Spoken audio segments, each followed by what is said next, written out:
뜻인지 아세요? 주님 다시 오시옵소서. 예수님은 부활하셔서 우리에게 영원한 소망이 되셨지만 우리에게 분명히 다시 오실 줄 믿습니다. 아멘. 여러분, 다음 주가 이제 벌써 우리가 상반기 복음 전도의 날 전도 축제를 앞두고 있는데 여러분들이 작성하신 대신자들을 위해서 기도하고 계신가요? 초청하고 계신가요? 올 것 같아요? 안 올 것 같아요? 괜찮아요. 여러분들에게는 일주일의 시간이 남았습니다. 네. 우리에게 시간은 많아요. 여러분들이 정말 그냥 친구를 한번 데리고 오는 것에서 만족하지 말고 진짜 친구에게 혹은 부모님에게 가족에게 내가 아는 사람에게 내가 가장 소중하게 여기는 그 예수 그리스도를 한번 전하는 귀한 시간이 되었으면 좋겠습니다. 아멘. 아멘. 임원단에서 어제 회의를 하는데 애들이 그런 얘기를 했어요. 임원단에서는 한 사람 앞에 적어도 2명씩 전도를 하겠다. 할렐루야. 옆사람한테 인사합시다. 친구 꼭 데리고 와서 교회에서 만나자. 인사합시다. 시작.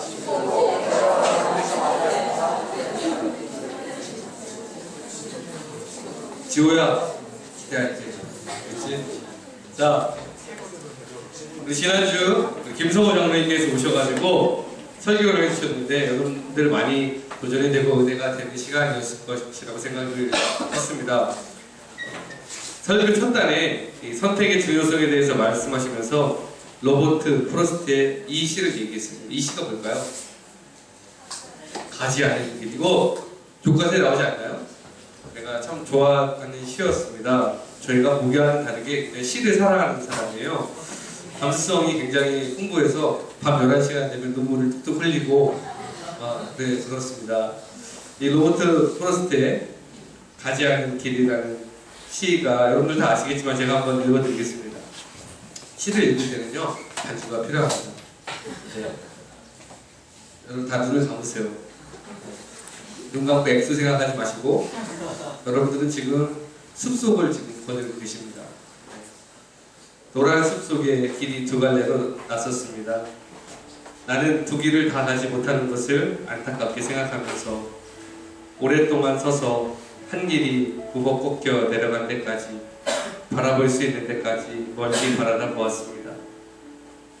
그리고 똑같이 아름다운 다른 길을 선택했습니다.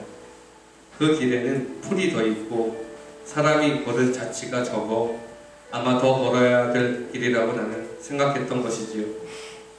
그 길을 걸음으로 그 길도 거의 같아질 것이지만 그날 아침 두 길에는 낙엽을 밟은 자취는 없었습니다. 나는 다음 날을 위하여 한 길은 남겨두었습니다. 길은 길에 연하여 끝없으므로 내가 돌아올 것을 의심하면서 훗날에 나는 어디선가 한숨을 쉬며 이야기할 것입니다. 숲속에 두 갈래 길이 있었다고, 나는 사람이 적게 간 길을 택하였다고, 그리고 그것 때문에 모든 것이 달라졌다고. 이게 왜 그리스도인들이 이 시를 좋아하냐면 그 내용 중에 그런 내용 있잖아요. 아무도 가지 않았던 길, 사람들이 좁은 길이라고 여겼던 그 길을 선택했다. 저는 이것이 바로 예수 그리스도를 믿는 사람들의 삶의 여정이라고 생각합니다. 아무도 걷지 않은 길, 누구도 편히 갈 수 있는 그 길을 마다하고 스스로 십자가의 좁은 길을 걷는 사람, 것이 바로 예수님을 믿는 사람들의 삶입니다. 여러분들이 똑같은 시간, 똑같은 공간에 살아간다고 하지만 인생은 내가 무엇을 선택하느냐에 따라서 달라집니다. 우리는 인생에 있어서 한 가지 반드시 선택해야 될 것이 있는데 그것은 바로 복음입니다. 그 어떤 것보다 우리 복음이 무엇인지 지지난주에 전사님이 말씀드렸죠. 복음은 굿뉴스, 더 굿뉴스, 예수 그리스도다 이렇게 얘기를 했는데 그 어떤 것보다 복음보다 우선시될 수 있는 것은 없습니다. 하나님께서 우리를 이 땅에 보내주신 목적은 생명이신 예수님의 그 메시지를 전하고 그 예수님의 뜻대로 살게 하시려고 우리를 이 땅 가운데 보내신 것입니다. 믿으십니까?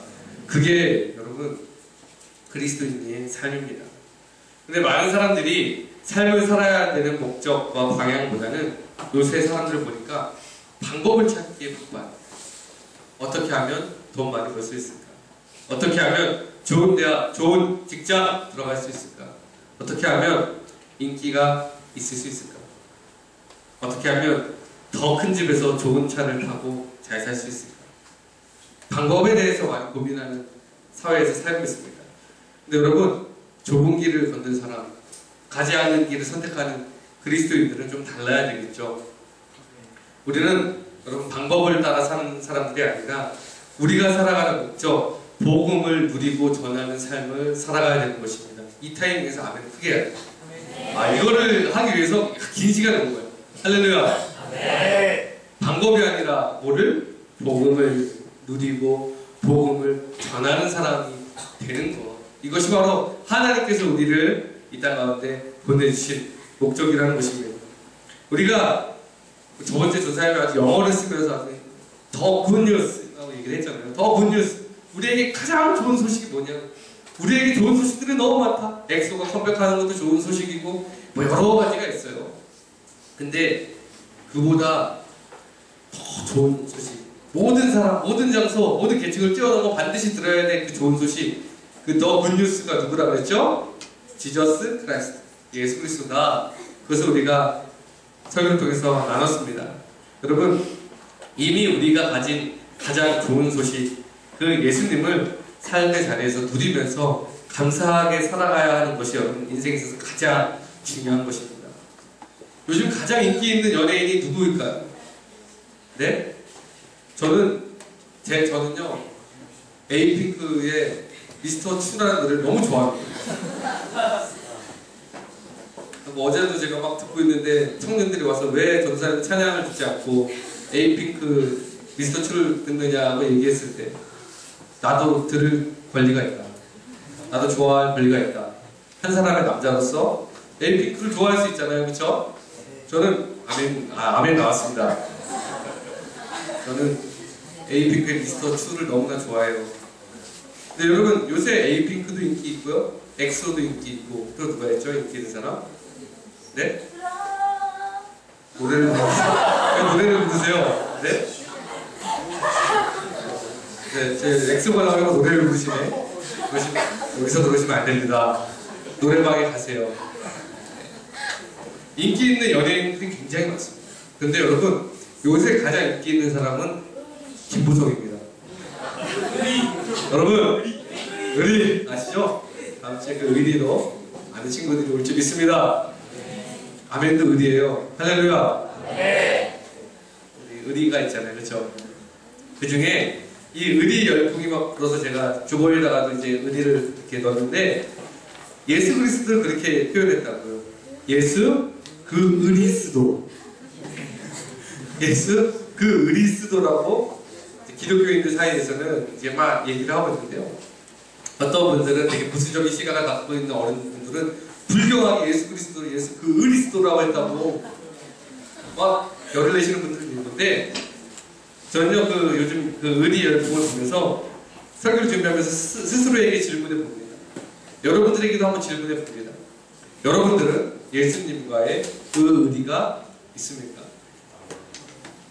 우리는 의리 얘기하면서도, 의리하게 살자고 얘기하면서도 예수님과 나와 정말 그런 의리가 있는지 스스로에게 물어봤을 때 부끄럽게도 제대로 대답할 수가 없어요. 그리고 의리는 하루아침에 생기는 것이 아닙니다. 의리는요, 신뢰와 친밀도가 있어요. 하루아침에 내가 오늘부터 너랑 의리 있게 살 거 한다고 해서 의리가 생기는 것이 아닙니다. 시간이 필요하고요, 신뢰가 필요한 문제입니다. 여러분들이 예수님과 얼마나 친밀한가, 예수님과 친밀해야지 우리가 의리가 있는 거예요. 그래서 그 사람의 모든 것을 신뢰하고 그렇게 따라주는 겁니다. 여러분, 예수님과 의리 있게 살기 위해서 끊임없이 기도하고 말씀 보고 묵상하고 예수님 우리 생각해 보시면서 살고 계십니까? 이 질문에 우리가 자유롭게 아멘하고 대답할 수 없다는 것은 굉장히 슬픈 이야기예요. 저 자신에게도 마찬가지입니다. 우리의 십자가, 곧 복음이 정말 우리 삶 가운데 자랑이 되기보다는 나 자신만을 위해서 살아가는 아무 목적도 없이, 이유도 없이, 방향도 없이 나 자신만 위해 살아가는 죄된 나의 모습을 발견할 때 정말 슬픈 일인 것이죠. 그래서 사도 바울은 빌립보서 3장 18절 말씀에 목적도 없이 방향도 없이 자기 뜻대로 사는 사람들에게 이렇게 얘기하고 있습니다. 빌립보서 3장 18절 말씀 우리 함께 읽도록 하겠습니다. 빌립보서 3장 18절 말씀.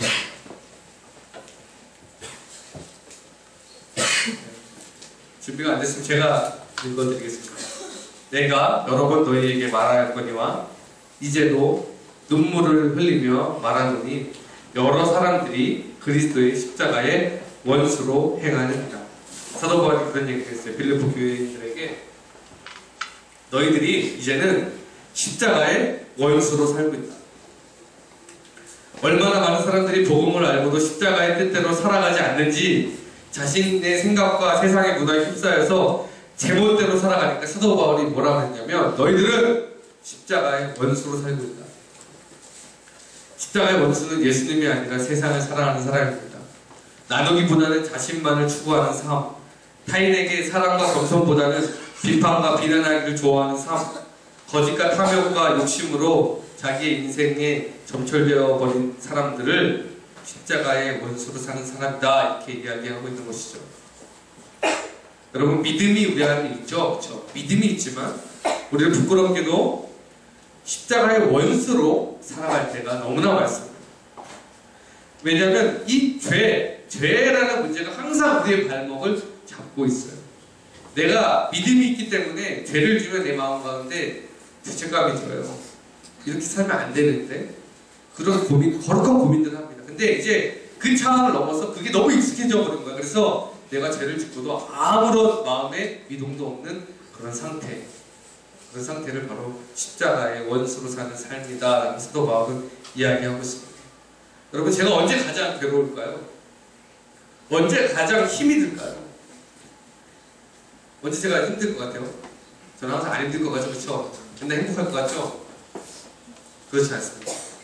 언제 가장 괴로우냐면 제가 항상 오늘 지금 설교를 하고 있지만 설교를 하고 있죠. 제가 설교를 준비하는데 그 설교를 해야 돼요. 근데 그 설교를 하기가 너무 힘든 거예요. 왠지 아세요? 그 설교대로 살지 않았기 때문에 그래요. 그리고 그 설교를 한다고 해도 그 설교대로 살기가 힘들 것 같은 마음에 갇히기 때문에 설교할 때가 힘이 든 것입니다. 왜냐면 제가 그렇게 살지도 않으면서 그렇게 설교하는 거 얼마나 힘이 든 얘기예요. 말이 안 되는 얘기죠. 그렇게 살지도 못하면서 그렇게 해야 되는데 설교를 해야 될 때 마음속에 수도 없는 고민과 고민을 하게 됩니다. 아직도 죄의 문제 때문에 고민하는 나 자신을 발견하는 것입니다. 예수님 안에 있으면 모든 죄의 문제가 분명히 해결된다고 했는데 매번 나의 연약함 때문에 힘이 들 때가 우리는 너무나 많아요. 우리 믿음 생활을 하다 보면. 여러분 중고등학교 시절에 이제 수련회를 가죠. 여름 수련회 때 저는 이제 제가 중학교 때는 기도원에 많이 갔어요. 어디 기도원에 갔냐면 선생님들도 잘 아실 거예요. 가평에 있는 하늘산 기도원을 많이 갔습니다. 가면 거기는 굉장히 무서운 곳이에요. 큰 북을 치고 있습니다. 사람들이. 큰 북을 쳐요. 그리고 율동도 우리처럼 되게 우아하게 하지 않아요.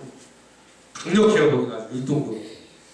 가면 깜짝 놀랍니다. 정말. 근데 거기 더 무서운 건요. 금식 기도원이에요. 3박 4일을 금식하면서 큰 북 치는 데서 기도하면요. 성령을 안 받을래요? 안 받을 수가 없어요. 은혜를 안 받을래요? 왜냐면 은혜 못 받으면은 믿음이 부족하다고 3박 4일 더 있으라고 해요. 3박 4일 금식을 더 해야 돼요. 어떻게 은혜 안 받았는데도 은혜 받았다고 막 그러면 미리 데려갈까 막 그랬던 기억이 있습니다.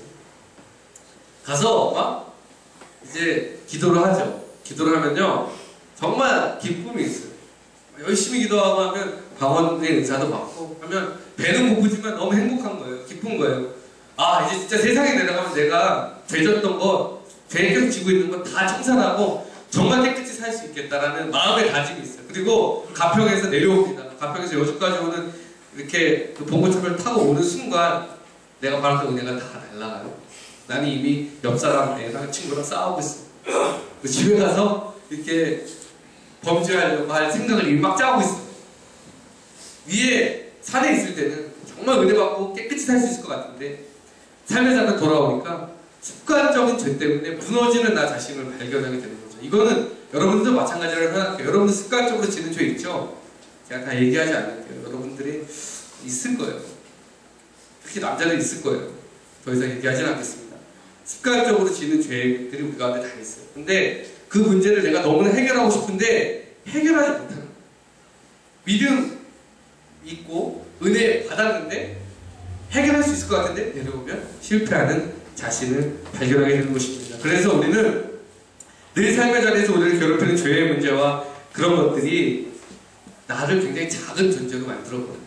그래서 끝에는 어떻게 되냐? 아, 나는 죄를 이길 수 없는 사람. 그래서 죄에 대해서 순순히 순응하게 되는 그런 악순환을 우리가 계속해서 가지면서 살고 있다는 거죠. 근데 여러분, 이것은 우리만의 문제가 아닙니다. 복음을 위해서 택정함을 받았다고 로마서 1장 1절에 얘기했던 사도 바울도 자신의 죄의 문제 때문에 굉장히 힘들어요. 위대한 선교자이자 위대한 전도자, 그리고 신약 성경의 반 이상을 썼던 사도 바울도 자신의 죄의 문제 때문에 엄청 고민했다는 거예요. 그래서 그 복음을 알면서 자신을 죄인이라 자인의 괴수라고 얘기하여 로마서 7장 24절 말씀, 로마서 7장 24절 말씀 준비됐나요? 로마서 7장 24절 말씀 제가 읽어드리겠습니다. 오호라, 나는 공고한 사람이로다. 이 사망의 몸에서 누가 나를 건져내랴. 사도 바울이 이런 얘기를 해요. 하나님을 사랑하고 하나님의 복음을 전하는 사도 바울인데도 불구하고 나는 정말 공고한 사람입니다. 내가 이 죄된 사망의 몸에서 누가 나를 건져낼 수 있습니까? 자신을 한탄하고 그런 힘들어하는 자신의 모습을 이 로마의 교회의 사람들에게 이야기하고 있습니다. 마음의 법으로는 하나님의 법을 섬긴다고 하면서도 죄의 법을 섬기고 있는 자신의 모습에 대해서 한탄하고 있는 장면입니다. 여러분 그거 아세요? 내가 복음을 알고 믿음 생활을 계속 하면 할수록 깨닫는 것이 있어요. 그것은 뭐냐면 내가 보잘것없는 죄인이라는 사실을 깨닫게 됩니다. 사도 바울이 로마서의 전반부 1장부터 7장까지 인간의 연약함에 대해서 계속하고 얘기하고 있어요. 여러분, 우리가 정말 그럼 죄를 이길 수 없는 걸까요? 죄의 법에서 자유할 수 없는 것일까요? 사도 바울이 계속해서 인간의 연약함을 로마서를 통해서 강조하는 이유가 있어요. 1장부터 7장까지 계속 우리는 죄에 붙잡혀 있고 우리는 연약한 사람입니다. 이 사망하면서 우리 누가 나를 건져낼 수 있을까요? 이렇게 계속해서 한탄하는 분명한 이유가 있습니다. 뭐냐면 그 죄의 문제를 내가 해결할 수 없다는 거예요. 그걸 얘기하고 싶어서 1장부터 10장까지 쭉 그 얘기를 한 거예요. 우리의 힘으로는 도저히 불가능하지만 한 가지 해결할 수 있는 방법을 주는데 그것이 뭡니까? 바로 성령께서 우리를 도와주시는 거예요. 그 얘기를 하기 위해서 1장부터 10장까지 쭉 얘기를 하고 8장에 빵 터뜨리는 거예요. 이제 다 이제 절망했잖아요. 로마서를 읽은 사람들의 심정을 생각해보세요. 7장까지 딱 읽을 때 내용이 비관적이야. 난 죄인이구나. 절망스럽다가 8장에 들어설 때 하지만 그 죄의 문제를 해결할 수 있는 방법이 있는데 그것은 뭐다? 바로 우리 부족한 삶 가운데 성령께서 너희와 함께 하신다.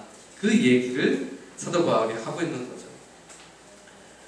로마서 8장 26절, 로마서의 후반에 가면 갈수록 희망이 생기는 건데, 왜냐하면 죄를 나의 힘이 아니라 성령의 도우심으로 이길 수 있다고 얘기하기 때문에 그래요. 로마서 8장 26절 말씀에 그렇게 얘기하고 있습니다. 이와 같이 성령도 우리의 연약함을 도우시나니 우리는 마땅히 기도할 바를 알지 못하나 오직 성령이 말할 수 없는 탄식으로 우리를 위하여 친히 간구하시는.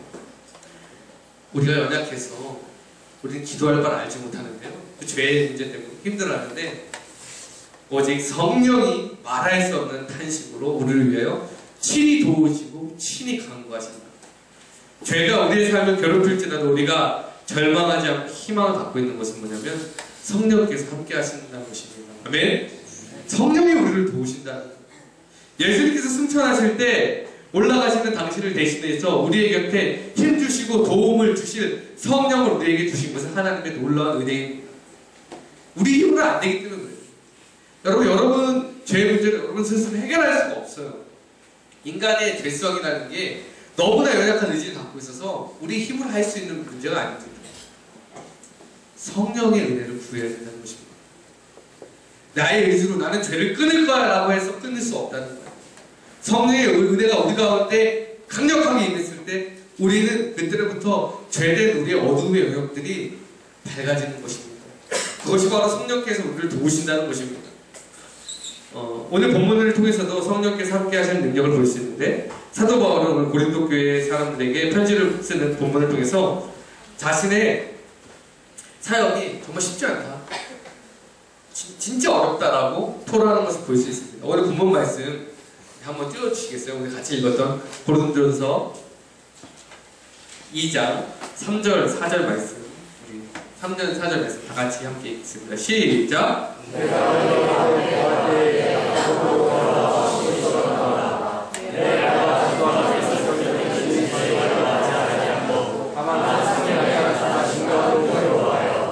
네, 내가 너희 가운데 거할 때 어떻게 됐대요? 약하고 두려워하고 심히 떨었다.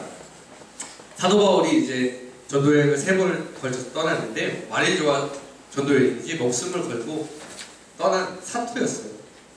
특별히 2차 전도여행에서는 들어가는 마을마다 맞아 죽을 뻔해서 도망다니기 일쑤였습니다. 데살로니카에 가서도 죽을 뻔했고요, 에베소에 가서도 이제 종교재판을 받아서 죽을 뻔했어요. 가는 곳곳마다 핍박을 받았다는 거죠. 그런 사도 바울이 어찌 두려워하지 않고 힘이 들지 않으시겠습니까? 그 로마서 2장 3절에서 얘기했던 것이 약하고 두려워하고 심히 떨었다라는 것은 사도 바울의 삶이 그만큼 정말 고단하고 힘든 삶이었다는 것을 보여주고 있는 것입니다. 복음을 전할 때 여러분 지난주 도망전도 나가면서 아시죠? 잘 받아줘요? 받아줘. 사도 바울이 복음을 믿으십시오 그러니까 네 알겠습니다, 아멘, 내가 믿겠습니다 이랬을까요? 그러지 않았을 거예요. 바울은 또 말을 잘하는 사람도 아니에요. 자기는 혀가 둔한 사람이라고 얘기합니다. 이런 숱한 어려움의 요소가 있었지만 바울은 자신이 맡은 사역을 성공적으로 잘 감당합니다. 그가 사역에 있어서 성공할 수 있었던 것은 뭐냐면, 그는 오직 성령에 붙잡힌 사람이었기 때문에 성공할 수 있었다는 것입니다.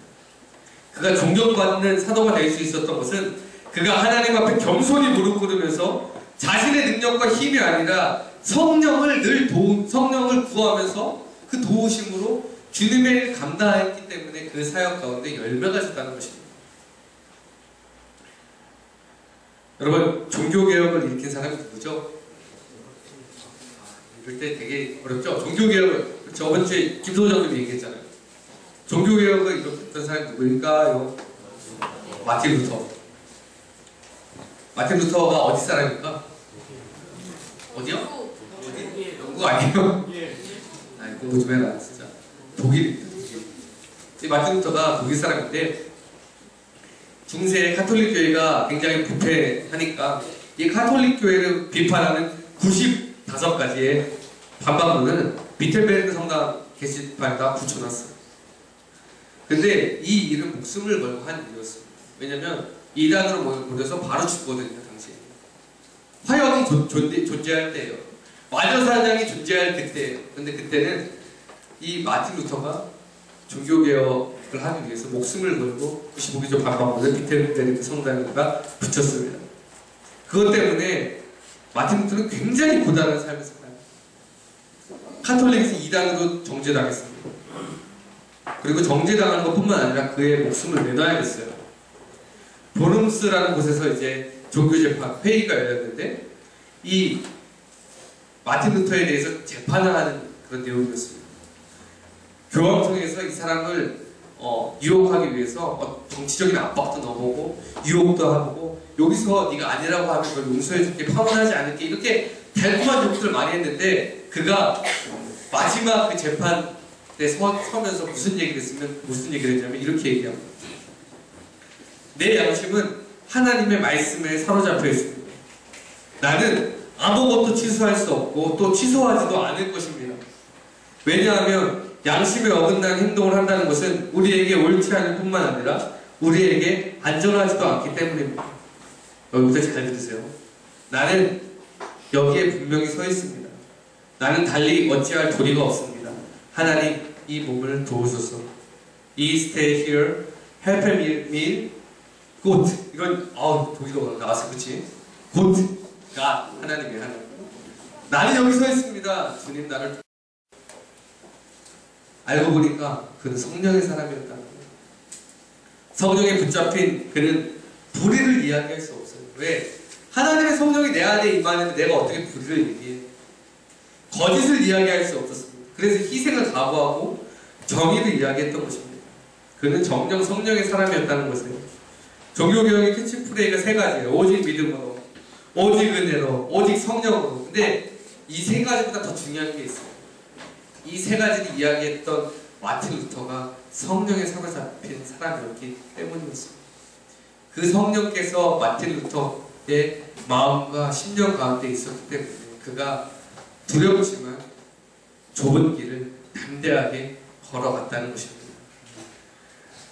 그 성령의 역사는요, 부족한 사람들을 통해서 이루어집니다. 내가 어떠한 사람이라는 것은 별로 중요한 문제가 아닙니다. 내가 부족하다는 것을 부끄럽게 여길 필요도 없습니다. 이제는 성령께서 여러분들의 마음 가운데 일하시도록 그 공간을 내어드려야 됩니다.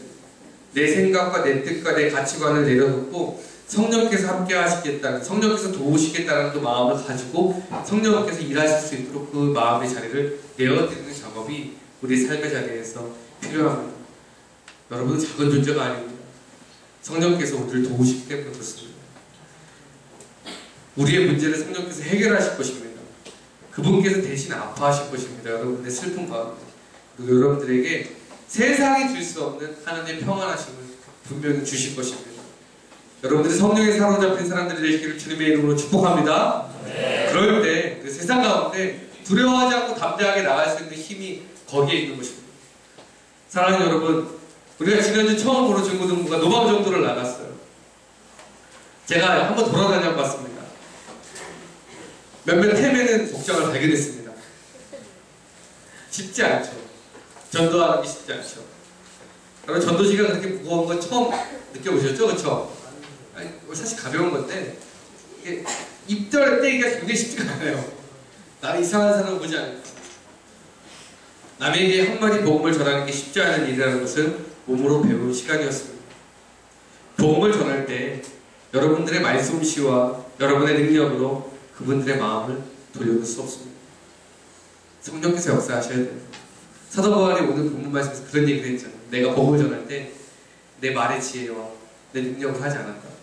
성령께서 하셨을 때 열매를 맺는 것입니다. 하나님께서 이루시는 사역 때문에 그렇습니다. 그래서 사도 바울이 고린도전서에 나는 심었고 아볼로는 물을 주었을 때 오직 자라게 하시는 이는 하나님이시다 라는 것을 고백한 이유가 거기에 있습니다. 여러분, 이제 다음 주가 새생명 전도 축제인데 이제 이 시간 우리 모두 겸손히 우리에게 맡겨진, 그리고 우리가 기도하고 있는 영혼들을 위해서 같이 성령님께 맡기고 성령님의 뜻을 구하는 그런 시간을 가졌으면 좋겠습니다. 내가 복음을 알고 최선을 다해서 그 복음을 전하는 것이지만 성령의 역사가 우리 가운데 있어야 되는 것입니다. 내가 전하는 것이 아닙니다. 성령께서 하시는 것입니다. 내가 아이들을 데려오는 것이 아닙니다. 내가 초청했을 때 성령께서 그 사람의 마음을 여는 것입니다. 그럴 때 그가 정말 우리가 가진 그 복음의 참 기쁨을 누리게 되는 것이죠. 우리 같이 이 시간 찬양하면서 우리 다음 주에 있을 우리가 초청하는 친구들 위해서 같이 기도하고 중보하는 시간을 가지려고 하는데요. 하나님, 그 친구의 마음을 열어주시고 우리의 모든 예배, 우리의 모든 삶의 목적 가운데 성령께서 우리를 주관해 주시는 삶이 되기를 소망합니다. 그런 마음을 같이 기도했으면 좋겠습니다. 우리 아름다우신 우리 같이 찬양하고 뜨겁게 기도하고 결단하는 시간 갖도록 하겠습니다.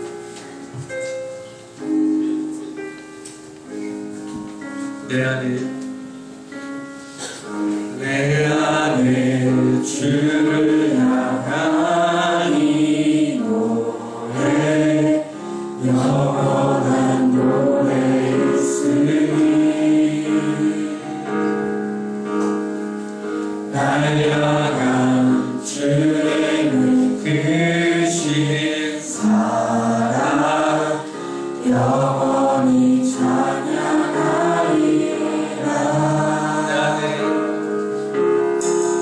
내 안에 주를 향한 이 노래 영원한 노래 있으니 날 향한 주님의 크신 사랑 영원히 찬양하리라.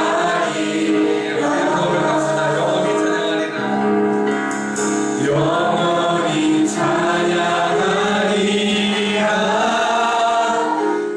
아름다우신 오 놀라우신 영원할 수 없는 사랑 오 위대하신 하나님의 사랑 영원히 찬양하리라.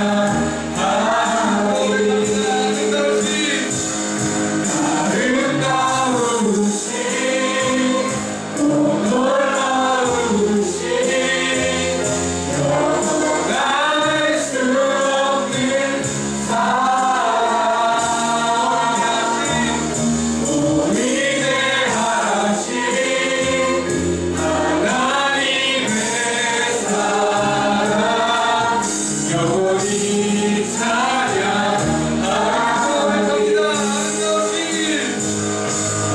아름다우신 오 놀라우신 영원할 수 없는 사랑 오 위대하신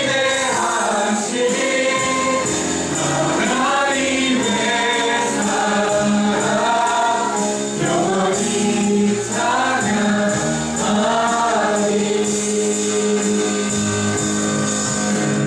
우리 시간 기도하기로 원하는데 우리 옆 사람 손을 딱 붙잡고 옆 사람 나한테 손을 잡아 간절히 기도했으면 좋겠습니다. 하나님, 우리가 말씀을 기억하면서 하나님 연약한 내가 주님의 도우심으로 승리하기 원합니다.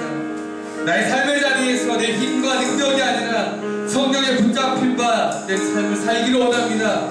주님, 내가 여기 있습니다. 주님, 나를 도와주시옵소서. 같이 기도했으면 좋겠습니다. 그리고 아울러 기도할 것은 우리가 다음 주에 우리 품고 있는 우리 대신자들을 위해서 기도합니다. 하나님, 그 영혼들 주님께서 만져주셔서 성령님의 역사 가운데 그들의 마음의 문이 열려주시고 다음 주에 이곳에 나와 예수님을 영접하는 귀한 시간을 갖도록 주님 인도하여 주시옵소서. 내 능력은 할 수 없습니다. 하나님 도우시고 인도하여 주시옵소서. 다 같이 주님 부디 한번 부르고 통성으로 기도하겠습니다. 기도합니다. 주여